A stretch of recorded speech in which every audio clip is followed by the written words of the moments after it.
Bonsoir Antoine Glaser. Bonsoir. Merci d'être avec nous. Vous êtes journaliste, auteur de nombreux ouvrages sur l'Afrique et fondateur de la Lettre du continent. Idriss Déby avait l'habitude d'aller sur le terrain aux côtés de ses soldats.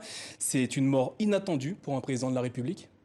Oui, mais enfin, c'est une mort inattendue pour un président de la République, mais pas pour Idriss Déby. Idriss Déby a toujours été d'abord un chef de guerre, un chef rebelle. Il avait la réputation, il a toujours fait je ne veux pas dire la fierté, mais je veux dire, c'était vraiment le chouchou de l'armée française.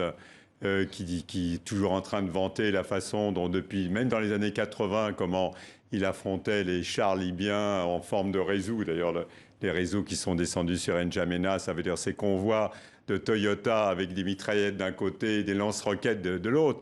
Et d'ailleurs, quand vous arrivez à N'Djamena, c'est sûr que quand vous voyez la garde présidentielle, vous demandez si ce ne sont pas encore des rebelles, parce que la façon de combattre, la façon d'être, le comportement.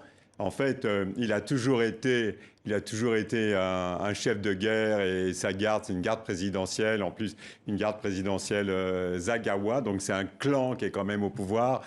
Et franchement, pour voilà, ceux qui suivent ça depuis de longues années, voient que c'est pas un homme qui a changé. Il a beau c'est civilisé, il y a toujours un théâtre. Vous savez, chefs d'État, ils connaissent mieux les constitutions que les constitutionnalistes maintenant. Ils savent très bien changer les constitutions. Il en était à son 6e mandat. Mais la réalité d'Idriss Déby, c'était la force, l'arme et surtout contre les anciens, contre Hissène Habré d'abord, quand il a pris le pouvoir en 1990, et contre en fait ceux qui descendent, Mahamat Ali, les autres chefs de guerre. Ils se connaissent tous, sont tous des anciens rebelles.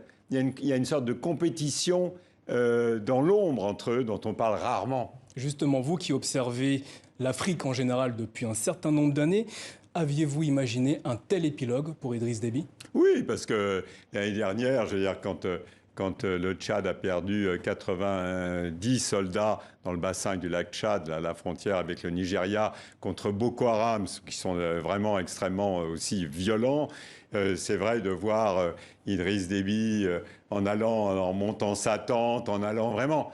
Il fait pas ça simplement pour voilà, vis-à-vis des troupes, pour les rassurer. Il aime ça, il aimait ça. Il faut dire les choses telles qu'elles sont. Il était resté un militaire dans l'âme. C'est un militaire dans l'âme, c'est un militaire dans l'âme, et il ne comprenait que les rapports de force, que les rapports de force. Je veux dire, le reste pour lui, c'était du théâtre démocratique. C'était pas, et c'est pour ça que, encore une fois, ça a toujours été le chouchou de l'armée française. Il faut quand même, maintenant, c'est une notoriété publique, c'est quand même la DGSE qui l'a installé au pouvoir en 1990 contre Hissène Habré, parce que les Français considéraient que Hissène Habré les trahissait au profit des Américains qui voulaient installer des rebelles libyens contre Kadhafi au moment où sous Mitterrand était en train de négocier avec Kadhafi à travers Roland Dumas.